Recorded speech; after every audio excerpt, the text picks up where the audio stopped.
University of Pennsylvania professor Adolph Reed has one of the most radical notions about higher education advanced recently.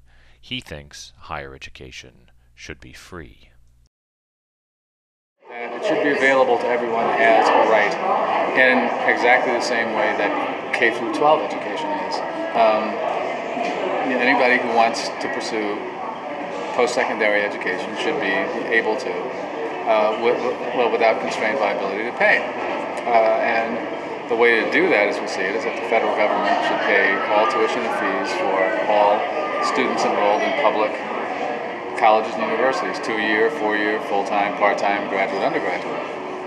The model for it is the post-World War II GI Bill, which paid returning veterans not only all fees and tuition, but a living wage stipend.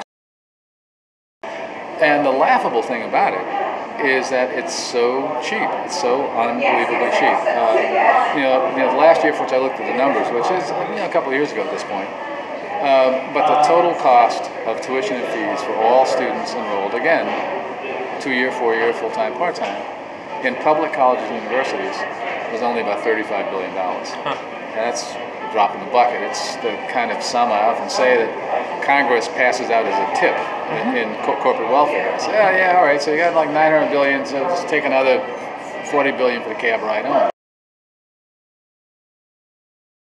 The ripple effects of this kind of investment go beyond, they go to the construction industry, because you got to build the campuses to accommodate the increased demand. This produces more faculty jobs. This produces more staff jobs. This produces a commercial infrastructure, right? More pizza parlors and laundromats, right? So it's an economic stimulus. I mean, one of the arguments that people sometimes will make against it is that, well, if everyone who had ability and interest were able to pursue higher ed, who would be around to bring me my latte? Right. That leads to another kind of discussion. Well, it also leads to the discussion of what people who are enrolled in higher education right now are really doing. Right. We sort of went down this line of questioning after observing that the person handing you the latte was a student. Right. That's the source of labor in the service economy is, above all, higher education. Right. Higher education creates an army of people who need to take those jobs. That is that absolutely minority correct. experience. That is absolutely correct. I've been struck just from talking to undergraduates around the country and overhearing conversations among them, like in airports and stuff, how much gaming and strategizing has to go into crafting pursuit of post-secondary education because of cost. It's insane, right? It's absolutely insane, especially considering that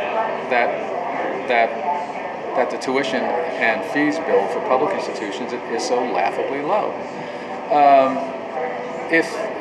What this means, what the $36 billion total cost bill means, is that if removal of financial constraint doubled, which is unlikely, but if it doubled the number of people who wanted to pursue college in the first year, well, then it's only $70 billion.